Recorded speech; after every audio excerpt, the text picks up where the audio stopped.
తన దగ్గర కుంఫు నేర్చుకోవడానికి వచ్చిన కుర్రాడికి చెప్పిన మాట నేను ఎప్పటికీ మర్చిపోలేను. యుద్ధంలో గెలవటం అంటే శత్రువుని చంపటం కాదు. ఈ మాట అతను పూర్తి చేస్తేనే బాగుంటుంది. అతని పేరు సంజయ్ సాహు. యుద్ధంలో గెలవడం అంటే శత్రువుని చంపేయడం కాదు, మన బలహీనతపై విజయం సాధించడం, మనలోని అలసత్వాన్ని జయించడం, అదే నిజమైన విజయం. ఈరోజు వినాయక చవితి రోజున మనం గణపతి బప్పను గుర్తు చేసుకుంటాం.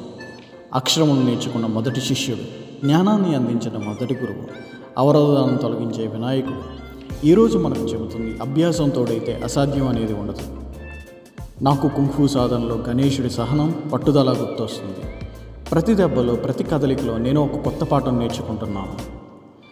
మన దేశం భారత్, మన తల్లి దేశభక్తి అనేది మాటల్లో కాదు, క్రమశిక్షణలో, సాధనలో, కష్టంలో ఉండాలి. నేను సాధన చేసే ప్రతి క్షణం నా శక్తిని నా దేశానికి అంకితం చేస్తున్నాను. కాబట్టి ఈరోజు నా సాధన, నా వినాయక చవితి పూజ, నా దేశభక్తి ఇవన్నీ కలిపి ఒక సందేశం చెబుతున్నాయి. మన బలహీనతని నిజమైన శత్రువుగా భావించి జ్ఞానంతో, పట్టుదలతో, శక్తితో వాటిని జయించాలి.